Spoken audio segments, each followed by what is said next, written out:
समय सार अनुशीलन page number 405 205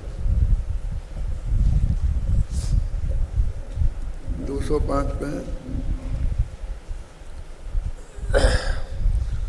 ये अपना कंक्लूजन है, इसे पढ़ते हैं। दूसरा पैरा, छंद का अर्थ अपन ने कल कर लिया था बनारसी दास के, अब दूसरा पैरा पढ़ते हैं। इस प्रकार इन गाथाओं में और कलश में यह स्पष्ट किया गया है कि ज्ञानी के मिथ्यात्व और अनंतान संबंधी रागादि तो हैं ही नहीं, किंतु अप्रत्याख्याना वर्णादि संबंधी जो भी रागादि भाव विद्यमान है, यद्यपि उन ज्ञानी उन रूप परिणमित होता है, तथापि उनका स्वामित्व उसके नहीं होता, उसका कर्तृत्व भी नहीं होता, इस कारण उसे तत्संबंधी बंध भी नहीं होता। मतलब यह है कि बाकी जितनी बातें कही हैं वे तर्क हैं, युक्तियां हैं, उदाहरण हैं समझाने के लिए। निष्कर्ष ये है कि अज्ञानी तो परद्रव्य का कर्ता तो कोई है ही नहीं, एक द्रव्य दूसरे द्रव्य का कर्ता नहीं है। ये तो वज्र की दीवाल है, इसमें कोई बार बार प्रश्न उठाने की जरूरत नहीं है। पर शास्त्रों में जहाँ इनका कर्ता लिखा है वो असद्भूत व्यवहार में से लिखा है। असद्भूत में उपचयत सद्भूत भी आ गया और अनुपचयत असद्भूत भी आ गया, क्योंकि देह से लेकर बाकी जितने भी परद्रव्यों का संयोग है वो सब इसी नय के विषय बनते हैं। तो वो तो अभूतार्थ है इस तरह से। अब भाई वो एक शास्त्र में कहा है, शास्त्र में कहा है, अब उस बात को बार बार उठाने की जरूरत नहीं है। अब कहते हैं कि जिन रागादि भाव रूप वो परिणमित हो रहा है अज्ञानी जीव, क्योंकि वो उनका कर्ता बनता है, वो उसका स्वामी बनता है, अपनी मान्यता में बनता है, माने वो उसके करने से उसके हाथ में कुछ हो जाता है, ऐसा नहीं है। जो ऐसा मानता है कि मैं चाहूँ तो शुभ भाव करूँ और मैं चाहूँ तो अशुभ भाव करूँ, तो उसके हाथ में तो शुभ भाव और अशुभ भाव करना हो। और जो ये मानते हैं कि हम नहीं कर सकते, जो कर्मबद्ध में होंगे वे ही होंगे, उनके हाथ में नहीं हो, ऐसे दो प्रकार नहीं है। लोक में भी ऐसे ही चलता है। और बहुत से अपने जैनी भाई जो तत्व के अभ्यासी नहीं है वो ऐसा कहते मिलेंगे, कभी अपने भगवान तो कुछ देते नहीं है ना, यहाँ साहब नहीं देते हैं। पंडित जी ने बहुत विस्तार से कहा था। तो अपन को तो चाहिए है, अब बच्चे की तबीयत खराब है तो ठीक करनी है, तो जो करेंगे उनके पास जाएंगे।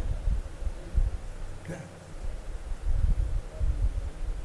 अब वो कोई नहीं करता, ये बात उनकी समझ में नहीं आती।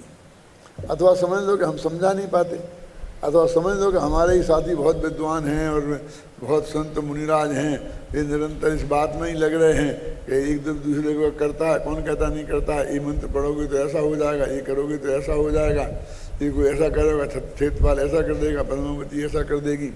अब वो उसी लाइन पर ही ट्रेनिंग दे रहे हैं क्या। तो कभी कभी ऐसा लगता है कि हमारी बात और खतरनाक हो गई।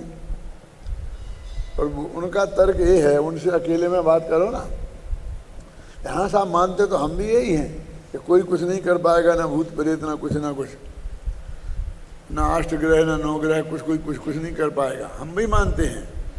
लेकिन ये लोग उधर ना चले जाएं, तो वहाँ से बचाने के लिए हम इनको ये कहते हैं।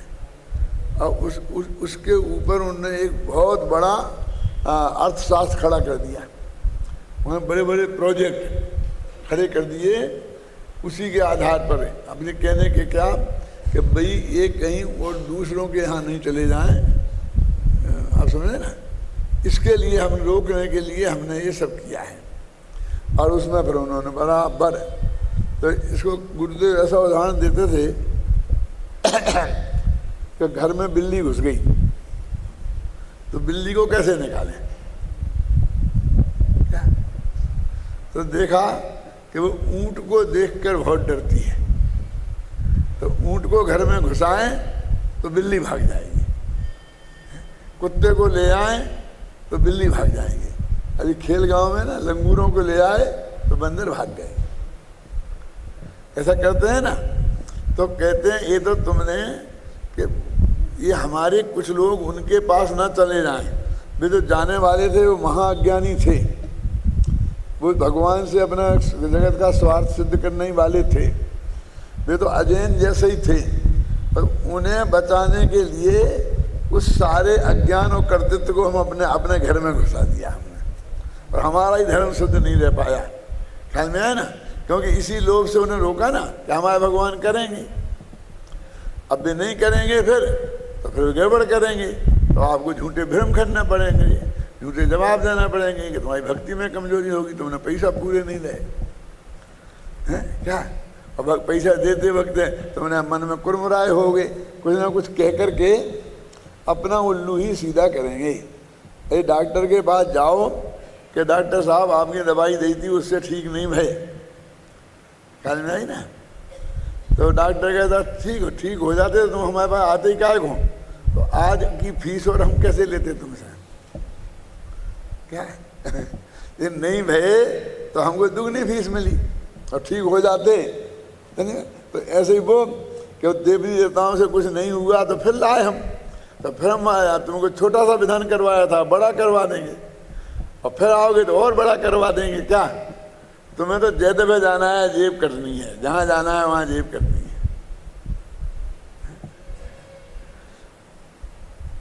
ऐसा नहीं लगता है जब अपन को, तो कभी इतना ये आडंबर फैल गया है रमेश कि कभी अभी एकदम सत्य चीज के लिए भी प्रेरणा देने के में ऐसा लगता है कि हम भी उसी लाइन में तो नहीं लग गए, क्यों, और हमें भी तो लोग उसी लाइन का तो नहीं समझेंगे।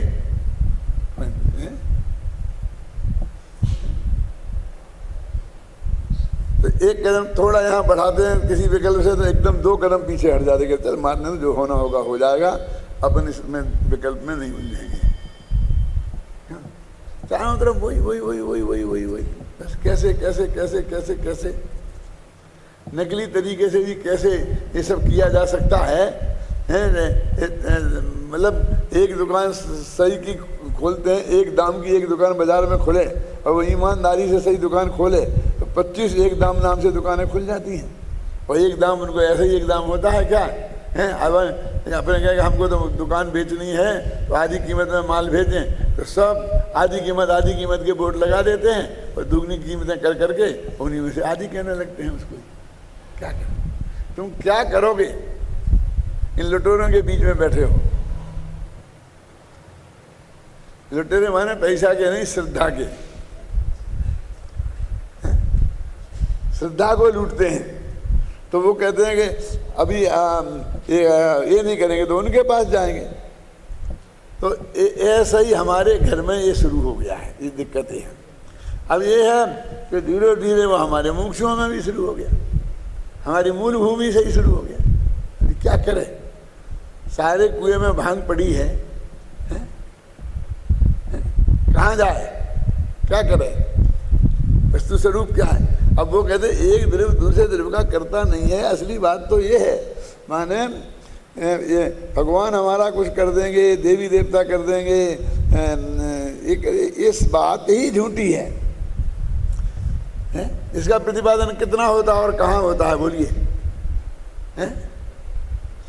अब ऐसा करेंगे तो अब ऐसा कर लेंगे, लोग ऐसा करने लगे। मैं कहा भैया जो टोडरमल जी ने लिखा कि वो तो वैसे ही भ्रष्ट थे, वो जो भगवान से भीख मांग मांग करके और इस भरोसे और इस वजह से यहाँ आ रहे थे, अबे यहाँ रहे क्या वहाँ गए, क्या फर्क पड़ा उन्हें कोई बहुत अंतर नहीं हुआ। वे तुम्हारे थे ही कहाँ, इसकी वजह से तुमने इस तत्व ज्ञान की मूल धारा को ही खंडित कर दिया, तो बस जैन धर्म ही खत्म हो जाएगा। अब ये कहते अब वो गया एक नए, अब अपन वो दूसरे नए को आगे बढ़ते हैं कि वो जो रागाधिक भाव होते हैं तो अज्ञानी उनका अपना कर्ता बनता है। इसमें जो भावात अपन ने अभी पढ़ा ना, जो अपन ने लिखा, उसमें एक पंक्ति बहुत मार्मिक है, देखो पढ़ो। यद्यपि ज्ञानी उन रूप परिणमित होता है तथापि उनका स्वामित्व उसके नहीं होता। इसलिए उसका कर्तृत्व भी नहीं होता। अब असली बात तो समझाना ये कठिन है कि रागादि रूप ये आत्मा ज्ञानी भी परिणमता है। अब वो रागादि कौन है? अनंतानुबंधी नहीं है, अप्रत्यक्षाना वर्ण है, लेकिन ये जगत उसमें भेद ही नहीं जानता।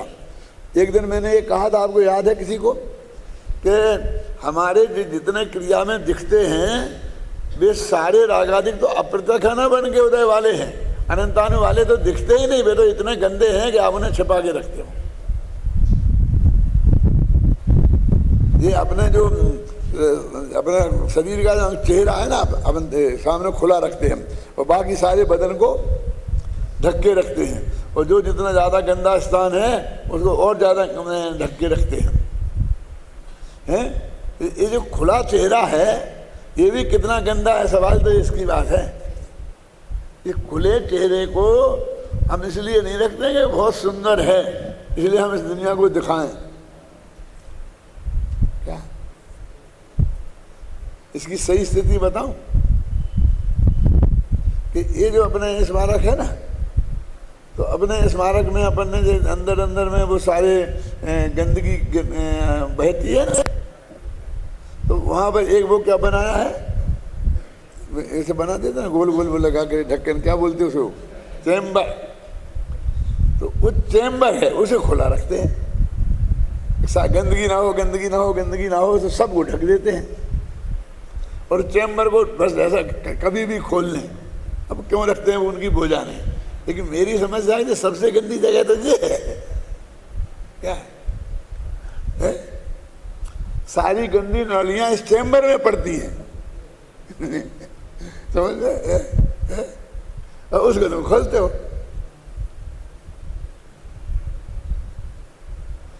तो वो अनंतानुबंधी जो कसाय है वो चैम्बर है, उसे सब ढक के रखते हैं। वो अंदर बहती हुई गंदगी को कोई, अब मैं क्या कहना चाहता हूँ कि आपने जो ये हिस्सा खुला रखा है वो काय के लिए रखा है अजित भाई? क्योंकि ये चैम्बर है, वो सारे दरवाजे यहाँ खुलते हैं। एक आध दो दरवाजों को छोड़कर वो जो अंदर में मजबूत भरा है शरीर के, इस हाथ में क्या खुलता है? पसीना आता है तो क्या ऐसा कुछ खास बात है? ख्याल नहीं ना? या तो मलमूत्र के एक जगह मलमूत्र के खुलते हैं और इधर खगार है, नाक है, आंख में कीचड़ है, कान का मैल, ये सारे इधर खुलते हैं। और इनको बंद कैसे रख सकते हैं? ये तो खुले हैं ना, इनके सांस भी लेनी है, जाना भी है, अंदर से गंदी हवा फेंकनी है बाहर और अच्छी हवा अंदर ले जानी है फेफड़ों में। समझ गए ना? ये सब करना है, इसलिए खुले रखे हैं भाई साहब। ये कोई बहुत बढ़िया है, समझे ना, इसलिए नहीं खुले रखे।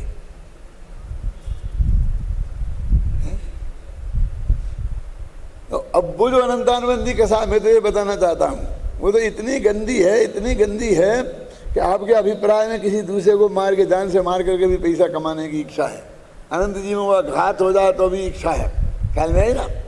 तो एक आदमी ने को बनाया था काय का, वो जो होता है ना वन प्राणियों के संरक्षण का विभाग, तो ये बड़े बड़े खोल रखे हैं ना, कौन से घाना फलाना फलाना, तो उसका हेड बनाया था। क्या नाम है उसका? वन्य जीवों की रक्षा का विभाग। तो उसने 445 शेरों की मार मार के खाले भेज दी, उसकी नस्ल ही खत्म कर दी, 2-4 बचे मुश्किल से। और अदालत में केस चला, पकड़ा गया तो इतना स्वीकार किया जज के सामने कि इतने मैंने बेचे हैं मार मार के। तो जज कहता कि भैया अब तुम कल मनुष्य की खाल भी निकाल के मार मार के बेच दोगे, तुम्हें क्या है? क्या ऐसा जज का कमेंट्स आया, अखबार में आया, पढ़ लेना। क्या कि तुम तो मनुष्य को कोई मौका लगे तो उसकी भी खाल निकाल करके और वो भी बेच दोगे।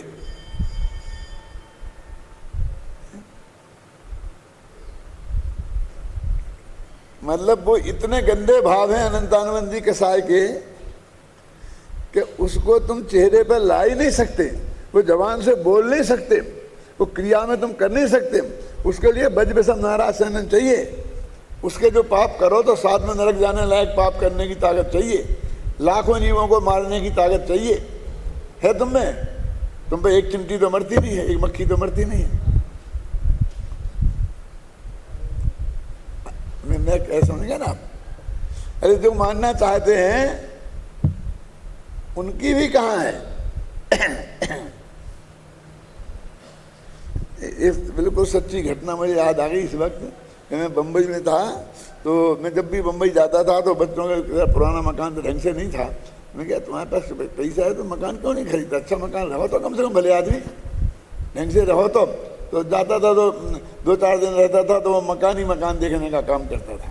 कहीं मकान को इनको लेवा दूँ, पुराना इसमें से निकले, इस डब्बे में से अच्छे पहिया में ले जाए। वो भी अच्छा था वैसे, इसी वक्त खराब नहीं था, लेकिन फिर भी तब और अच्छे में रह सकते हैं तो उसमें क्यों रहें। तो मैं एक दलाल के वहाँ ले गए, तो श्वेतांबर जैन दलाल था, और वो कहे आइए साहब मैं भी जैन हूँ, आप भी जैन हूँ। तो बहुत उसने जैनी पने का बात्सल्य भाव दिखाया। क्या चायपन में कुछ नहीं पिएंगे? नहीं साहब मैं जैनी हूँ, मैं जैनी हूँ, मैं जैनी हूँ। आप क्यों फिक्र करते हैं? घर से बोला कि ऊपर घर है, घर से बोला। मैं कहा नहीं, ये कुछ नहीं चाहिए तुम्हारा। उसी टेबल थी ना ये, तो उस टेबल में रहा एक कीड़ा आया रेंगते से, तो उसने वहाँ से वो टेबल बेट रखा था, बेट तो लेके उसको एकदम मार डाला। हम ऐसे बैठे सामने टेबल पे, और वो ये सामने बैठा और बात कर रहे हैं काय की, जमीन की, मकान की, और उसने ऐसे लिया और कट से मार दिया। तो इतना गुस्सा आया, इतना गुस्सा आया, क्यों रे तू जैनी कहता अपने को? हमसे कहता पानी पिए तेरा, हम नहीं इससे नहीं लेना, सोना भी देता हो फ्री में तो नहीं लेना। तो बहुत उसने मनाया, मैं तो उठाया, बच्चों से कहा उठ चलो इस नालायक की दुकान पे नहीं बैठ। अरे इसके बाप ने से क्या बिगाड़ा था? ये इसको ऐसा करके अलग भी कर सकता था। अपने को जैनी कहता है, ये जैनी है। अभी ऐसा हो गया, हमारी परिणति ऐसी होगी। आप समझे ना, अब वो जो भी उसकी मतलब जैनी ऐसे हो गए, मैं कहना चाहता हूँ। लेकिन सुमत प्रकाश जी बता रहे थे, मैं भी मानता हूँ ऐसा ही होना चाहिए कि 2 वर्ष के बच्चे से भी कहो कि तू ये मार दे, 1000 रुपया दूंगा मैं तेरे को, तो वो बच्चे से नहीं मरवा सकते। तो वो जैनी का घर है, और वो घर उसके घर से 1 गिलास पानी पीने लायक है। क्या वो बात मैं भी मानता हूँ। मैं तो यहाँ ये कह रहा हूँ कि वो जो तुम पे जो भी असंयम बाहर दिखाई देता है, जो भी भाव, रागादि भाव, परिणमन, वो तो असंयम का परिणाम है। असंयम माने अप्रत्यखाना वर्ण कसाय का कार्य है। क्या समझ में आया ना मेरे कहने का? वो पाप, तो वो पाप तो अभी छूटेगा कैसे? क्योंकि अभी गई तो अनंत आनंदी है और अप्रत्यखाना वर्ण तो मौजूद है, तो वो कैसे छूट जाएगा? ये जो कीड़े को मारा जो अनंतानुबंधी का काम है, और हम बहुत सावधानी से करते करते भी जो जीव मर जाते हैं वो अप्रत्यखाना वर्ण का काम है। अब समझ गए, भेद कर रहा हूं मैं, समझ गए, अंतर समझ गए ना? तो वो जो पाप वो कैसे कम हो जाएगा? क्यों गई तो अनंतानुबंधी है, गया तो मिथ्यात्व है।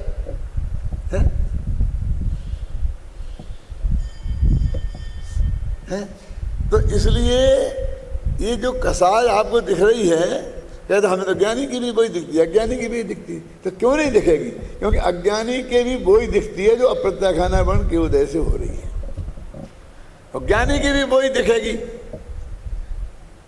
अब उसमें इतना है कि उस अप्रत्यखाना दोनों में, ज्ञानी के में अनंतानुबंधी की ताकत पीछे से नहीं है, और अज्ञानी के में अनंतानुबंधी की ताकत पीछे से है। अंतर समझ आए ना? ये इतनी सी बात है। लेकिन वो क्रिया में और बाहर से दिखाई नहीं देगा। इसलिए अज्ञानियों को जो परिणमन करता है, उसकी जो कर्तृत्व बुद्धि है, मैं करता हूँ, मैं स्वामी हूँ, मैं स्वामी, और ज्ञानी की वो स्वामित्व बुद्धि नहीं है। तो भाषा उसकी भी है कि हाँ मैंने किया, मैंने ऐसा किया, मैं ये करूँगा। अब समझे ना, जल्दी आएगी, हम यात्रा निकालेंगे तो वहाँ, ये भाषा सब वैसी रहती है। तो जगत को अंतर दिखाई नहीं देता है, जो अभिप्राय का अंतर है। अभिप्राय की हम बात करते हैं, उसे ख्याल में ही नहीं आती है, वो उसको क्रिया से, वो भावों से ही नापना चाहता है। ये सबसे बड़ी प्रॉब्लम अध्यात्म की है। जो आदमी इसमें माहिर हो गया, अपने समझ गया और समझाने की ताकत उसमें इस बात के लिए खड़ी हो गई कि वो ये बात समझा सके किसी को, यदि तो वो असली काम कर सकता है। मेरे कहने का मतलब तो तुम दूसरों को समझाने लायक असली पंडित बन सकते हो। आत्मकल्याण के लिए समझना जरूरी है और दूसरों को समझाने के लिए समझने के साथ साथ समझाने की विधि भी समझना जरूरी है। दो बातें अलग। अब देखिए, तो वो कहते हैं जो कह रहा था अज्ञान, कहाँ पढ़ रहे थे अपन? हाँ, एक स्वामित्व तो नहीं है। अब उसके स्वामित्व तो नहीं है तो कहते ये तो करता नहीं है और वो करता है और दोनों कर एक से रहे। सुनना, तो ये कह रहे कि स्वामित्व तो नहीं है और इसके स्वामित्व है, तो ये तो मान लेते हैं वो कौन, सामने वाला। तो ये तो नियम है कि जिसमें एकत्व ममत्व होता है उसमें ही गारंटी से कर्तृत्व भोक्तृत्व होता है। जब उसका स्वामित्व नहीं है तो कर्तृत्व नहीं हो सकता। ये कितना सीधा सच्चा नियम है।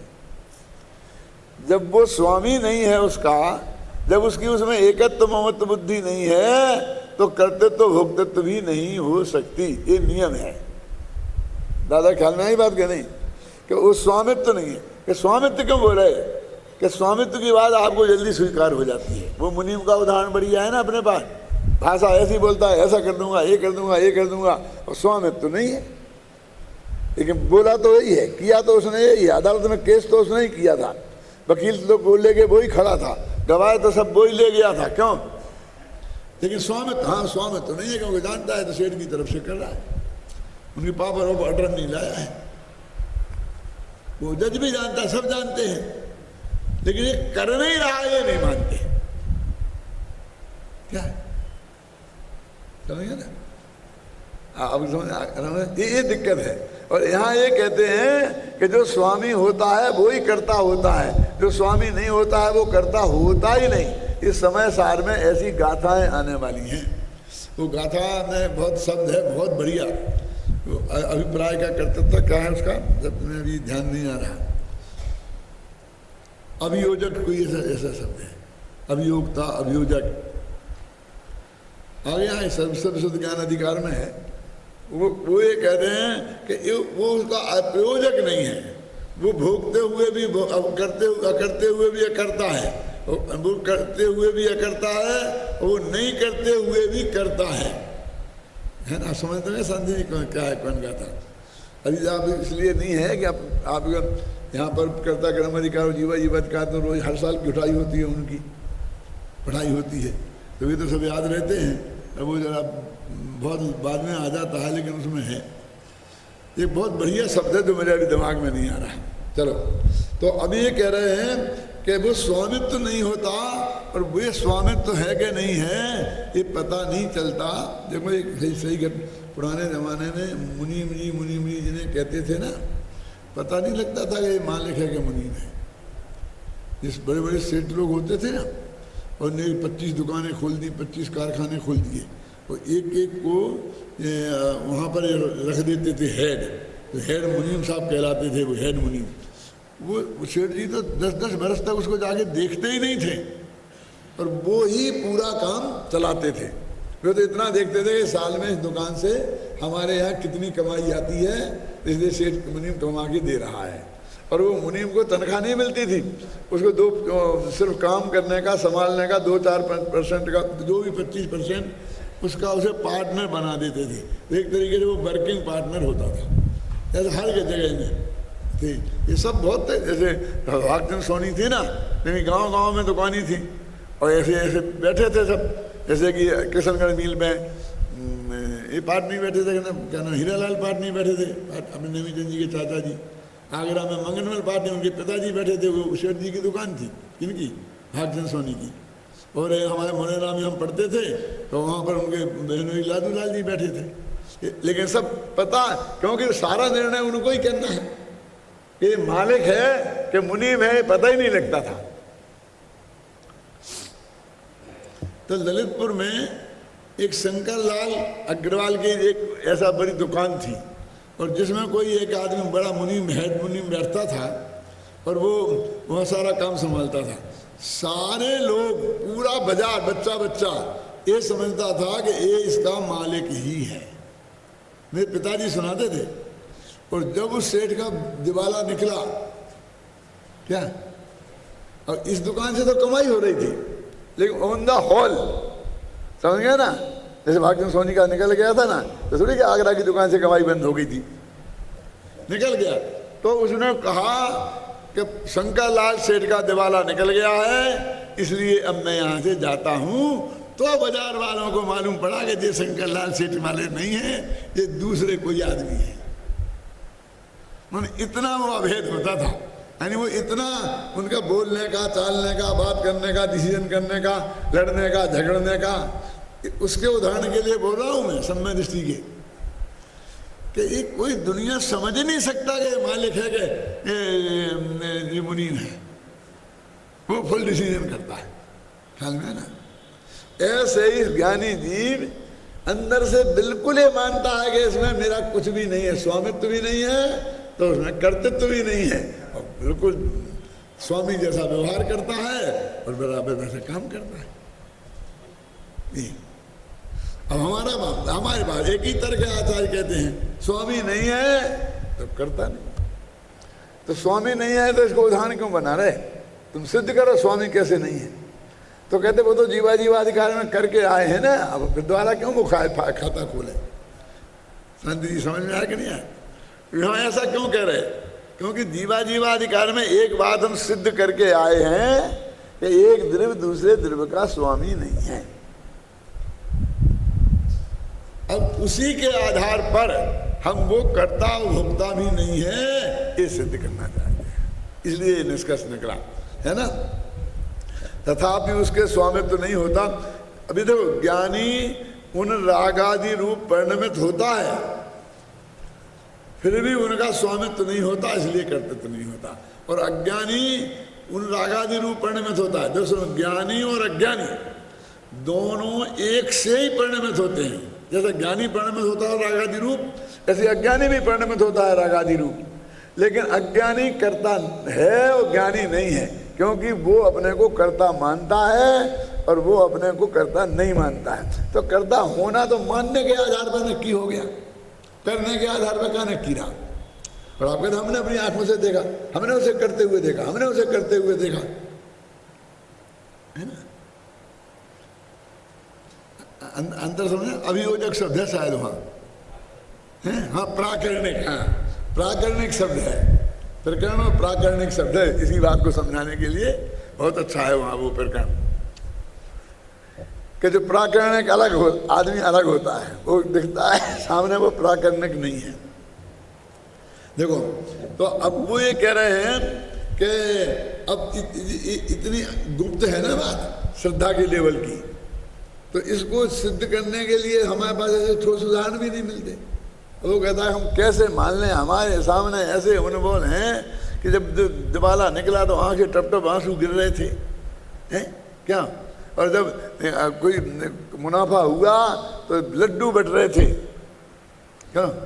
उसे लड्डू बांटने के लिए खुशी में सेठ जी की परमिशन लेनी पड़ती होगी कि दीपावली के दिन में क्यों 2000 के लड्डू बांट दूँ? बांट देता, अपने आप बांट देते ना। तो कैसे किसी को पता चले? समझ गया? तो ऐसे ही ज्ञानी और अज्ञानी दोनों एक से क्रोध आदि को करते दिखाई देते हैं, फिर भी अज्ञानी करता है और ज्ञानी करता नहीं है। और बंध क्या के आधार पर होता है? कर्तृत्व के आधार पर होता है। धर्म का निर्णय काय के आधार पर होता है? गुणस्थान काय के आधार पर होते हैं? गुणस्थान में लगा ना मोह जोग भवा, तो मोह जोग भवा है, और इस गुणस्थान में इनकी प्रकृति बंध नहीं होता, इनकी उदय नहीं होता, इनकी सत्ता नहीं रहती, इनकी उदय विच्छुत्ति हो जाती, इनकी बंध विच्छुत्ति हो जाती। ये सारा प्रकरण काय के आधार पर है? वो अंतरंग परिणति, उपयोग नहीं। उपयोग तो चौथे गुणस्थान वाले का शुद्ध है, और छठवें वाले का इतना कठोर आदेश दे रहा है कंपनाचारी कि जाओ वहीं खड़े हो जाओ, तुम वहीं भोगना, सारा संग क्यों भोगेगा तुम्हारी गलती को? हमने तो कह दी थी किसी को बोलना नहीं हुआ कि साहब मुझे पता नहीं था, मैं सुना मैं हाजिर नहीं था। तो गैर हाजिरी भी तो एक अपराध है। ये किया एक ये अपराध और दूसरे तुम गैर हाजिर थे, दूसरा अपराध ये है। क्यों? यानी कोई अपराध नहीं है कि गलती तो हमने माफ की, माफ कर हम कह हो रहा क्या? अब जो होना है वो तो होगा ना, माफ करना हमारे हाथ में कहाँ है? समझे ना? एक दिन आप इस प्रवचन में गैर हाजिर रह गए तो हमने बहुत डांटा, ऐसा माफ कर दो। आज हमारे हाथ में माफ करना है क्या? क्या माफ कर दें? नहीं माफ करके भी क्या करेंगे? और माफ करके क्या कर दें? क्योंकि कल जो बात निकल गई अब वो दोबारा तो हम चाहें तो भी हमारे मुख से निकलने वाली नहीं है। तो हानि तो हो गई। आप सुने, असली हानि तो वो है। क्या असली हानि? ये थोड़ी है। मराठी में इसको जो दंड देते हैं ना, इसको बोलते हैं शिक्षा देना। क्या क्या बोलते हैं? कि खड़े हो जाओ बेंच पे, क्यों लेट आए? तो इसे कहते हैं हम ऐसी शिक्षा देंगे बेटा याद करोगे।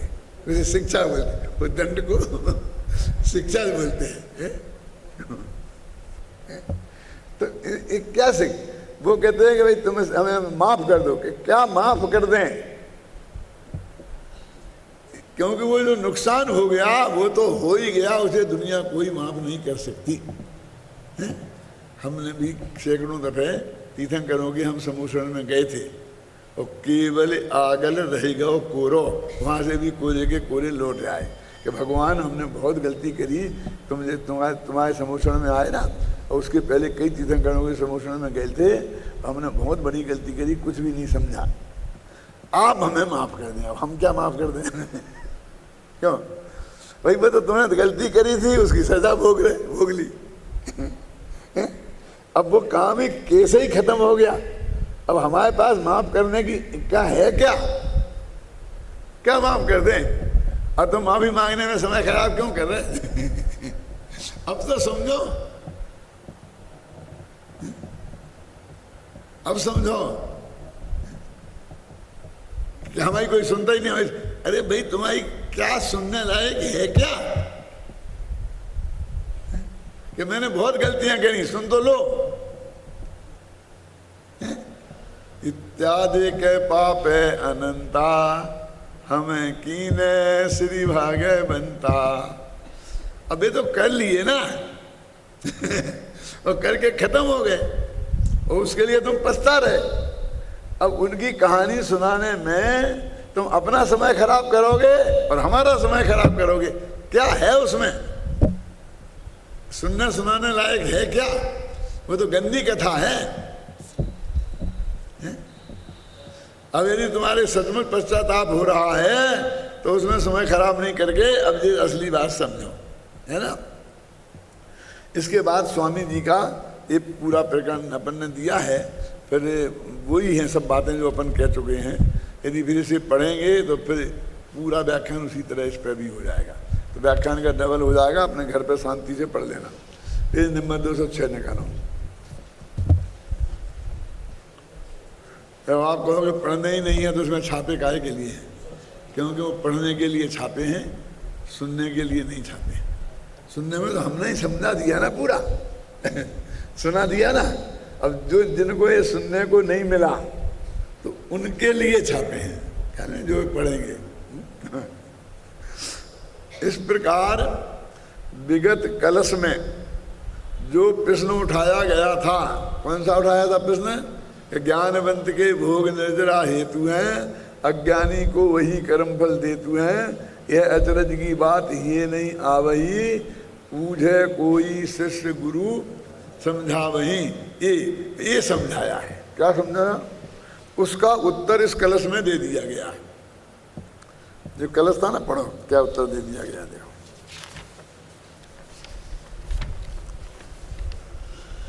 क्या ज्ञानी के सब भाव ज्ञान से बने हुए हैं और अज्ञानी के सब भाव अज्ञान से बने हुए हैं। इतनी सी बात, ये जवाब हो गया।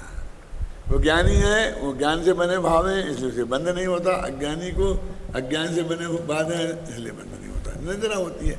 अब वो निद्रा की बात चल रही थी ना, तो मैंने आपको बोला कि उसके पीछे बहुत बड़ा प्रमाण है।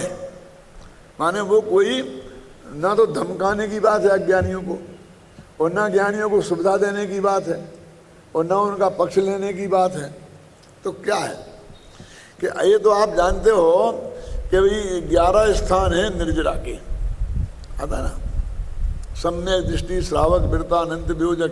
तत्वा सूत्र में सूत्र है और गोमठ सार में गाथा है, 2 गाथाएं हैं उसमें है। इसमें कितने स्थान है? 11। इनमें असंख्य गुणी निर्जरा होती है। अब वो कैसी होती है, कम होती है, ज़्यादा होती है, वो सब उनसे निपट लेना करुणा योग वालों से, लेकिन होती है निर्जरा। तो अभी चौथे गुणस्थान वाले के प्रश्न किया कि किससे असंख्य गुणी, जैसे आप प्रश्न करते हैं ना, जब पाप अच्छा है ही नहीं तो पाप से कितना गुणा, काय का गुणन था। तो उन्होंने कहा सम्यक के सम्यक मिथ्या दृष्टि जो पुरुषार्थ होता है ना संबंध की प्राप्ति का, उसकी जो होती है उससे असंख्य गुणी, माने उसके भी निर्जरा होती है। यदि नहीं होती हो तो मिथ्यात्व का नाश कहाँ से हो गया? मिथ्यात्व की निर्जरा नहीं भाई तो मिथ्यात्व का नाश कहाँ से हो गया? आप कौन समझे ना? तो वो अभी चौथे गुणस्थान वाला है, 5वें गुणस्थान वाला। अब चौथे को अपन छोड़ दो, क्योंकि अभी चौथे से 5वें गुणस्थान वाले को तो असंख्य गुणी होती है ना। अब 5वें गुणस्थान वाला भी युद्ध कर सकता है, राजा हो, और सब शादियाँ मादी हो सकती हैं, बाल बच्चे हो सकते हैं, 5 इंद्रियों के विषय भोग उसके हो सकते हैं, और क्रोधाधिक कसाय भी है ही, प्रत्याख्यान वर्ण तो है ना। अब वो आदमी एक कसाई की प्रवृत्ति में लगा है और ये चौथे वाला आत्मा का ध्यान कर रहा है, तो भी उसकी उससे असंगत गुणी निद्रा होगी कि नहीं होगी? गुणस्थान के हिसाब से तो होगी ही ना। तो अब इसका मतलब बाहर की क्रिया और बाहर के भावों से कहाँ निद्रा हुई? निद्रा तो वो मान्यता ठीक हो गई, एक पॉइंट, और दूसरी वो परिणति में सुधार हो गया। उन दोनों के आधार पर है, और दोनों उसकी ठीक है। अब भाषा से वैसी हो गई है भोग निद्रा हेतु है। भोग थोड़े, वो जो भोग रहा है उस भोग के काल में उस व्यक्ति को निद्रा हो रही दूसरे कारण से।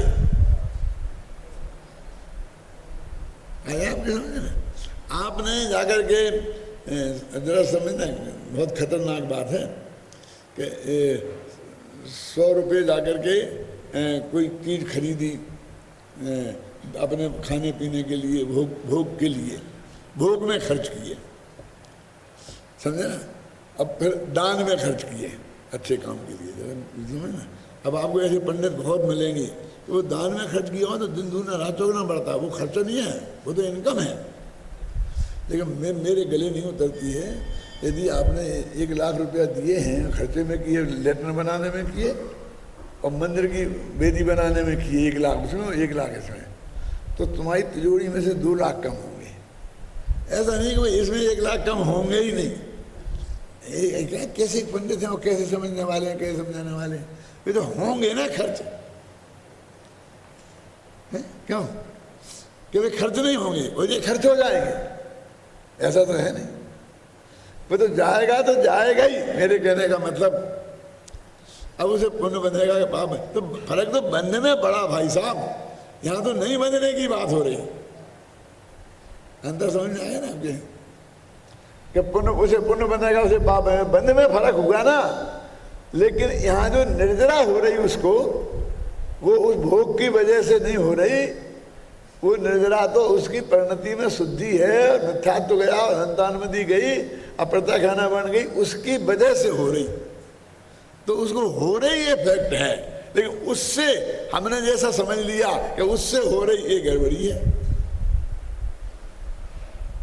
उस काल में हो रही क्या, आप पैसे फेंक रहे हैं बाजार में, रिक्शे वाले ने कितना 25 रुपये, तो 50-100 का नोट दे दिया, जा तू ही रख ले, ऐसे होता है। उसमें फेंक दिया, इसमें फेंक दिया, इसमें कर दिया, वो इसमें कर दिया, तो उतने पैसा तो कम होंगे ही। लेकिन वो कहता है मेरे 10 अरब रुपया बैंक में जमा है, 10% ब्याज आता है, तो मेरी तो इतनी कमाई है कि इसके सामने फिर भी मैं बहुत कमा रहा हूँ, ऐसा फेंक रहा हूँ फिर भी कमा रहा हूँ। क्या आप समझ गए ना आपके में? तो कमाई का कारण दूसरा है भाई साहब, ये फेंकना नहीं है। जितने तूने फेंके उतने तो वे गए ही। क्या ऐसा तो कहना नहीं चाहिए, हम तो उस धोखे में पड़ गए। धोखे में नहीं पड़े, ऐसा है स्टाइल। अपन गेहूं की 1000 बोरियां अपन ने गेहूं भरा अभी बाजार से खरीद के, और 6 महीने बाद बेचा, तो हमें क्या इतना 25% मुनाफा होगा। लेकिन वास्तव में तो नुकसान हो रहा रोजीना, जो किराए के पैसे लग रहे वो नुकसान में गए। फिर वो जो चूहे जितने गेहूं के दाने खा रहे वो नुकसान है क्या नहीं है? क्यों? चूहे जितने खा रहे वो नुकसान है, मजदूरों से उठवा के वहां रखवाए वो नुकसान है, भाड़ा दिया वो नुकसान है। लेकिन वो और तो जाने दो, अकेले चूहे खाने वाली बात को मुख्य रखो आप। तो गेहूं में उसे फायदा हुआ कि उतने दाने तो कम हुए ही जितने चूहों ने खाए, लेकिन वो कहता है भाव डेढ़े हो गए। तो तेरे को तो भाव माने उस रुपये पैसे में फायदा हुआ है, गेहूं को क्या फायदा होता है? देश का गेहूं तो कम हुआ, लेकिन व्यापारी को गेहूं कम होने का कहाँ डर है? इतने गेहूं सड़ गए गवर्नमेंट के, तो सब व्यापारी को फायदा हुआ, किसानों को भी फायदा हुआ। घबराना नहीं, पूरी बात सुनना। किसानों को कैसे फायदा है कि जो बाकी उनके घर में बचा है व्यापारियों के लिए, वो महंगे भाव बिकेगा। यदि ये नहीं सड़ता है और ये बाजार में आ जाता तो भाव सस्ते बिकता, तो सब घाटे में जाते। क्या क्या क्यों? वो तो खुश होता है, अच्छा है। समझ आए आपके में? जिसके पास स्टॉक है वो चाहता है कि इस चीज की शॉर्टेज आवे बाजार में, तब तो उसे कमाई होगी। यदि बाजार इसलिए क्या विदेशों से मंगा के भर दिया इनने, तो बस फिर वे कहते हैं हमें हमारे लोगों को नुकसान पहुंचाया। यदि विदेशों से नहीं लाते तो हमारे उसी का दुगने पैसे खड़े हो जाते। अब वो व्यापारी इस हिसाब से देखता है ना, तो ऐसी श्रद्धा की बात है। यानी बिल्कुल न्याय से सिद्ध होता है कि उसको भोग के काल में भी निर्जरा हो रही, युद्ध के काल में भी निर्जरा हो रही। और इसको तो पहले बादशाही गुलिस्तान में है, तो निर्जरा का तो काम ही नहीं है। देखो भैया, एक अकाम निर्जरा तो होती है, सकाम निर्जरा कोई निर्जरा नहीं होती है। 3 निर्जरा होती है, अविपाक निर्जरा, सविपाक निर्जरा और अकाम निर्जरा। तो बिना काम की निर्जरा का नाम अकाम निर्जरा। अकाम निर्जरा ज्ञानी को होती नहीं, वो तो अज्ञानी को होती है। कहाँ लिखा है? बोलो। कभी अकाम निर्जरा करे तो भवनेत्रक में सुरतन धरे।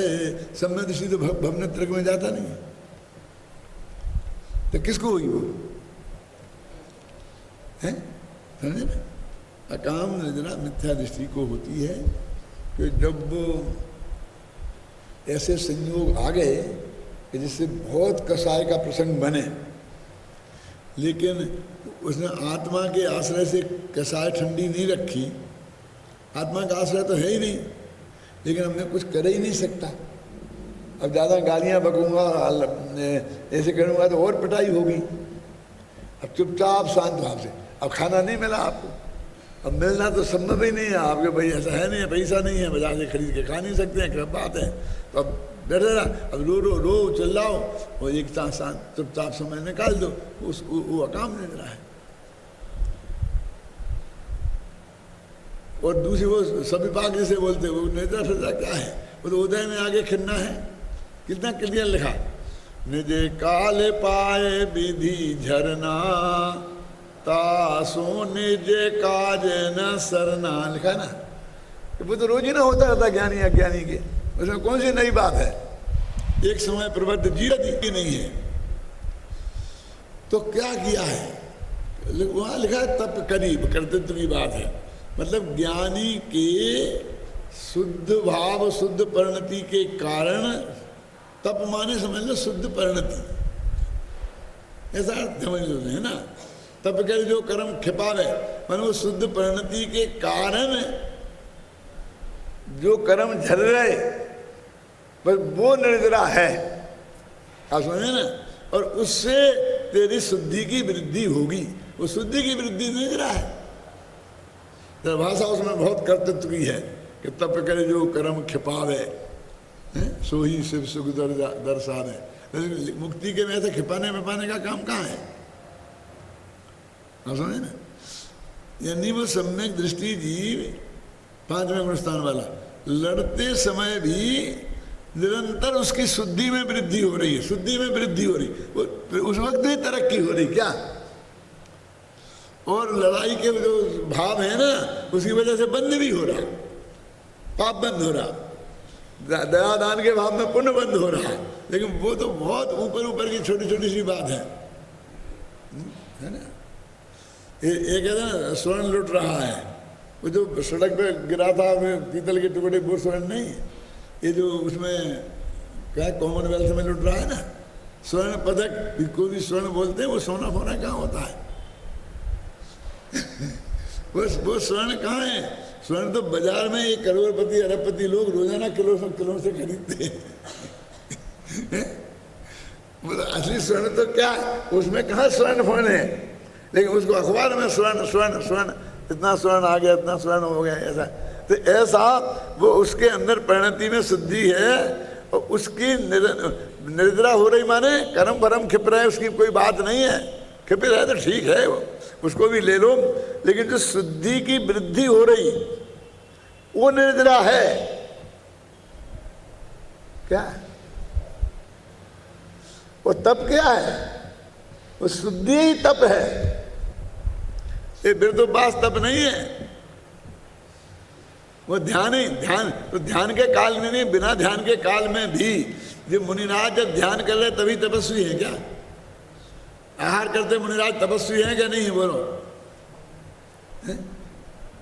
तो मुफ्त में ही नहीं है, उस काल में भी उनके 3 कसाई के अभाव रूप शुद्धि है। मैं प्रवचन करता हूं तब विद्वान हूं, और खाना खाते वक्त विद्वान नहीं हूं, और लेटने जाते वक्त विद्वान नहीं हूं। कैसा भी तो अन्याय है, इतना गंदा काम कर रहे और फिर आपको। अरे भाई मैं कोई उसकी वजह से लेटरिन जाने की वजह से थोड़ी विद्वान हूं, उस वक्त भी मेरा ज्ञान मेरे में है कि नहीं है, मेरी समझ मेरे में है कि नहीं है। वो समझ क्या आपको समझाते के समय में ही है और बाकी समय में नहीं है क्या। जो मेरी मान्यता बनी है वो उस काल में भी है कि नहीं। अच्छा मैं आपके, आप छोड़ो अज्ञानी की ले लो कि आप गुस्सा बुरी चीज है जिसे नहीं मानता है, तो जिसे गुस्सा आ रहा खूब तीव्र, उसमें आंखें लाल हो गई हैं, चांटा चढ़ रहा है, समझे ना, उस वक्त भी गुस्सा बुरी चीज है ऐसी मान्यता वहां से जरा भी हिली है क्या। क्यों वो कायम रहती है कि नहीं, रह सकती कि नहीं है? ज्ञान तो वो है, वो जानता है गुस्सा, ये सब पापी भी, सब पापी से पापी भी ये काम बहुत खोटा है। वो तो एक निमित्त बनता है, कोई एक एक बात थोड़ी बताता तूने क्या क्या पाप किया, हमें क्या पता तुमने क्या क्या किए। फिर तुम ही बकने लगते हो अपने मुंह से कि साहब मैंने ये किया, मैंने ये किया, मैंने ये किया, मैंने ये किया, मैंने ये किया, मैंने ये किया। मेरे पास एक पत्र आया क्षमावाणी कारण, जिसका जवाब मैंने दिया है, ऐसा है ना, एक्चुअल था। एक दादा आपने पढ़ा कि नहीं पढ़ा, न जवाब न पत्र, नहीं पढ़ा होगा बस मैंने। तो मैं आया लिखा है कि साहब आपको पता नहीं है, लेकिन मैंने फलानी जगह फलाने अवसर पर आपकी बहुत बुराई की थी,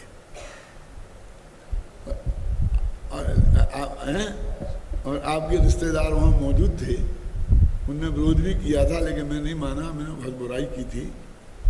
और अब मैंने वो गलती की थी, मुझे पश्चाताप हो रहा है, तो मैं उस बुराई के लिए जिसका आपको पता नहीं है और शायद उन रिश्तेदारों ने आपसे कह भी दिया होगा, तो उसके लिए मैं आपसे माफ़ी मांगता। खैर बात वो तो ठीक है।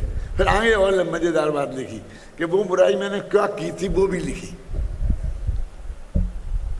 क्या ये बता देता हूँ, वो तो नाम नहीं बताता हूँ, लेकिन ये बता देता हूँ क्या लिखी। ये लिखी मैंने, ये बुराई की थी कि आप वीतराग विज्ञान में अपना संपादकीय पहले छापते हो और गुरुदेव के प्रवचन बाद में छापते हो। और ये बहुत बड़ा अपराध है, क्योंकि अपने गुरु से बड़े बन गए। पढ़ा है आपने, ये बहुत बड़ा अपराध आपका है। तो वो मैंने उसकी बुराई की थी, तो ये नहीं कहा कि वो अपराध मेरी समझ में आ गया, मैंने गलत की थी, तो वो अपराध तो है ही आपका,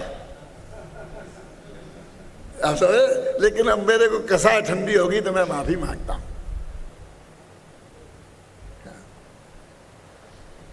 तो मैंने उनको पत्र लिखा कि भाई साहब, मुझे तो मेरे किसी रिश्तेदार ने मेरे को ये कुछ नहीं बताया कि आपने कुछ कैसा कहाँ कहाँ क्या किया था, है ना। क्या मेरा ऐसा व्यवहार भी नहीं है, कोई ऐसी हिम्मत भी नहीं करते हैं, और लोगों के नेचर ही नहीं है यहाँ की वहाँ बढ़ाना कहना सबकी जरूरत थोड़ी है। हमारे उपयोग को खराब करें, हम अपने लिख रहे पढ़ रहे स्वाध्याय में, किसी ने कुछ नहीं कहा है, इसलिए मेरे चित्त में तो कोई आपके दिशानबंद में विकल्प नहीं था। आपके चित्त में था तो आपने उसे ख़त्म कर दिया, तो वो कोई बढ़िया बात है, कोई बात नहीं है। इतने दिनों तक आपको ये तकलीफ रही, इसके लिए भी मैं वो आपके क्षमा याद न करता हूँ। और मैंने ये लिखा कि आपने ये लिखा कि भाई ये बात कही थी, तो मैं इस बारे में दो बातें कहना चाहता हूँ। पहली तो ये कि तुम 1 करोड़ 1 अरब पत्रिकाएं निकलती होंगी विश्व में, उन सब में देख लो कि संपादकीय कहाँ होता है, उसकी जगह नक्की होती है। मतलब सबसे पहले ही होता है, वो ये अलग बात है कवर पृष्ठ पे ना हो तो दूसरे पृष्ठ के ऊपर होता है, एक जगह नक्की होती है, वो पहले वो वहाँ होता है। तो आपने कोई इस बात का पता नहीं है, इसलिए आपने ये भाव प्रकट किया, तो उसमें कोई खास बात नहीं है। ये एक तो आप ये समझ लो कि ऐसा नियम है। और दूसरी ये बात है कि पूज्य गुरुदेव श्री के सामने जब मेरे पहले दिन भी मेरे पास आया, तो उस दिन से ये गुरुदेव के प्रवचनों के पहले छप रहा है, और उसके बाद गुरुदेव 5-7 साल जिंदा रहे, और उन संपादकियों की उन्होंने भरपूर प्रशंसा की, क्योंकि उसमें आए थे धर्म के 10 लक्षण और क्रमबद्ध पर्याय। उन दोनों किताबों की जितनी अधिक प्रशंसा गुरुदेव ने की और उन प्रवचन व्याख्यानों की, तो उनको स्वीकृत था। और जितने वहाँ के ट्रस्टी वगैरह थे सबको स्वीकृत था। अखबार तो उनका था, मानो वीतराग विज्ञान तो अभी टोडरमल का है, आत्मधर्म तो उनका ही था ना। क्यों? पहले के संपादक ने किसी ने संपादकीय लिखा ही नहीं, अब बाद वाले लिखेंगे कि नहीं लिखेंगे मुझे पता नहीं। क्यों? तो ये उस दिन से आज तक, मैं सन 76 में की जुलाई में मेरे पास आया था। कब आया था ये? 77 की जुलाई में आया था, 77 जो भी, महाविद्यालय खुलने के 1 साल बाद, ऐसा कुछ है। तब से आज तक करीब 35 जो भी 32 जो भी वर्ष हो गए हैं, इतने वर्ष तक देश में किसी को विकल्प नहीं आया राम जी भाई गुरुदेव से लेकर नीचे तक, और आपको भी नहीं आया 32 साल तक। क्यों? आप भी तो यहाँ से मेरे से जुड़े हुए हैं ना। मालूम पहला प्रशिक्षण शिविर हुआ था, उसमें वो सबसे पहले विद्यार्थियों में मेरे थे। क्या यहाँ 25 विद्यार्थी थे प्रशिक्षण शिविर में कुल, और मैंने अकेले ने क्लास ली थी टूर्नामेंट स्मारक भवन में पहले में। तो तब से आपको भी विकल्प नहीं आया, इसलिए कोई बात नहीं है, ये कोई उसकी वजह से कुछ हुआ है नहीं, कोई आप विकल्प तोड़ दो, खत्म करो, इसलिए खत्म कर दिया। ये तो मैंने सिर्फ इसलिए सुनाई, वो बात इसलिए सुनाई कि लोग कैसे कैसे विकल्प में उलझे रहते हैं। जहाँ भी कहीं थोड़ा द्वेष का कारण बन गया, आप समझे ना, तो बस फिर वो तर्क, ऐसे ऐसे तर्क उनके दिमाग में आने लग जाते हैं। मैंने गुरुदेव के तत्व ज्ञान को इतना आगे एक एक लाइन में लिखा, हर गाथा पे कोटेशन दिए, उनको आगे आगे रख के सब किया। वो तो किसी को याद नहीं आता है। वो एक पंक्ति आगे लिखी थी, पीछे छपी थी, पहले पेज पे छपी थी, लास्ट के पेज पे हैं छपी थी। लेकिन उसमें हर जो संपादकीय में भी हर पेज में गुरुदेव का कोटेशन है, कोटेशन के रूप में दिया हुआ है। क्यों? वो भी तो गुरुदेव का ही है ना। लेकिन सबसे बड़ी बात तो जिसका है वो ही खुश है, उसको ही विकल्प नहीं है। तो दूसरे को क्या मतलब है? लेकिन आता है अपने उदय काल के हिसाब से अपने को अंदर में देश भाव किसी कारण से जगता है, तो ऐसे ऐसे विकल्प कहाँ से निकलते हैं, आते नहीं हो जाता है। क्या करें? अच्छा किया आपने अपना चित्त को शांत कर लिया किसी कारण से।